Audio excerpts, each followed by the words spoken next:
হিমন্ত বিশ্ব শৰ্মা সঁচাকৈয়ে জুবিন গাৰ্গৰ অনুৰাগী হয়নে? যদি হিমন্ত বিশ্ব শৰ্মা সঁচাই জুবিন গাৰ্গৰ অনুৰাগী, তেন্তে জুবিন গাৰ্গে দেখুৱাই যোৱাৰ পথেৰে যোৱাৰ সাহস আছেনে হিমন্ত বিশ্ব শৰ্মাৰ? হিমন্ত বিশ্বই জুবিন গাৰ্গৰ দৰে জাতি ধৰ্মৰ ৰাজনীতি নকৰো বুলি ক'ব পাৰিবনে? জুবিন গাৰ্গে কা বিৰোধিতা কৰিছিল, হিমন্ত বিশ্ব শৰ্মাই কা বিৰোধিতা কৰি দেখুৱাব পাৰিবনে? জুবিন গাৰ্গে গছ ভাল পাইছিল আৰু গছ কটাৰ বিৰোধিতা কৰিছিল। তথাকথিত উন্নয়নৰ নামত গছ নাকাটো বুলি হিমন্তই ক'ব পাৰিবনে? জুবিন গাৰ্গে সমাজবাদ আৰু বাওপন্থাৰ কথা কৈছিল। হিমন্ত বিশ্ব শৰ্মাই বিজেপি এৰি সমাজবাদী হ'ব পাৰিবনে? হঠাৎ জুবিন গাৰ্গৰ অনুৰাগী হৈ উঠিছে হিমন্ত বিশ্ব শৰ্মা। জুবিন গাৰ্গক ন্যায় প্ৰদান কৰি ন্যায়মূৰ্তি হ'ব খুজিছে হিমন্ত বিশ্ব শৰ্মা। এসময়ত জুবিন গাৰ্গ মূৰৰ কামোৰণি হৈ পৰিছিল হিমন্ত বিশ্ব শৰ্মা আৰু ভাৰতীয় জনতা পাৰ্টিৰ।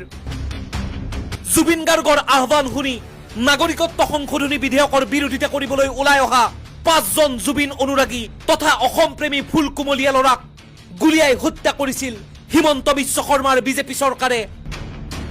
যিটো সময়ত সমগ্ৰ অসমৰ মানুহে ক্যাব বিৰোধিতা কৰিছিল, সেই সময়ত কা বিৰোধিতা কৰাৰ বাবেই খেয়ালী শিল্পী জুবিন গাৰ্গক ৰাজহুৱাকৈ অপমান কৰিছিল হিমন্ত বিশ্ব শৰ্মাই। চাওক ৰাজনৈতিক স্বাৰ্থৰ বাবে কিদৰে জুবিন গাৰ্গৰ প্ৰতি আক্ৰমণাত্মক হৈ উঠিছিল হিমন্ত বিশ্ব শৰ্মা। মোৰ কোনো ধৰ্ম নাই, মোৰ ধৰ্ম নাই, সেয়া কি আন্দোলন? মোৰ কোনো ভগৱান নাই, কোনোবাই ক'ব মোৰ ভগৱান নাই, সেয়া কি আন্দোলন? এগৰাকী শিল্পীয়ে মই দেখিছো প্ৰতিবাদ কৰিব গৈ কৈ দিছে আমি ভগৱান নামানো। এটা আমিতো ভগৱান মানো। আপোনালোককোতো 1 জানুৱাৰীত মই দেখিলো টিভিত দেখুৱাই আছে ভগৱান যোৱা মানুহবিলাক মন্দিৰত। গতিকে অসমৰ মানুহ আৰু তেওঁলোকৰ লাইন একে আছে নে নাই? এজনে কৈছে আমি ভগৱান নামানো, কিন্তু মইতো জানো অসমৰ 90% মানুহে ভগৱান মানে।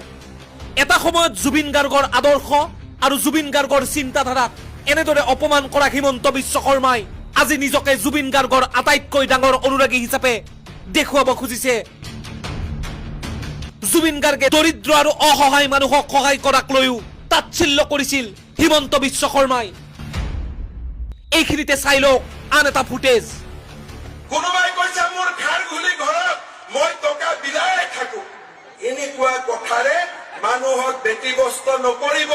আপোনাৰ টকা সেই লাইটমেনজন, সেই নৃত্য নাটিকা কৰা মানুহজনে নলয়। মই কিমান বিলাক খাৰ খুলি আহিলে গম পাব, এদিন থাকি চাব মোৰ লগত।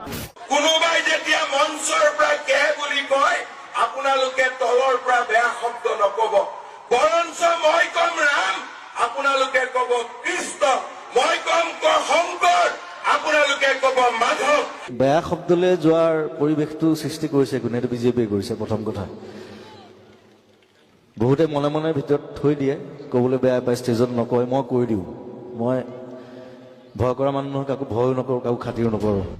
উল্লেখ্য যে যেতিয়া কা আন্দোলনৰ সময়ত জুবিন গাৰ্গে মোৰ কোনো জাতি নাই, মোৰ কোনো ধৰ্ম নাই বুলি বৰ্ণহীন এখন সমাজ গঢ়াৰ কথা কৈছিল, তেতিয়াও জুবিন গাৰ্গক ৰাজহুৱাকৈ গালি পাৰিছিল এইজন হিমন্ত বিশ্ব শৰ্মাই।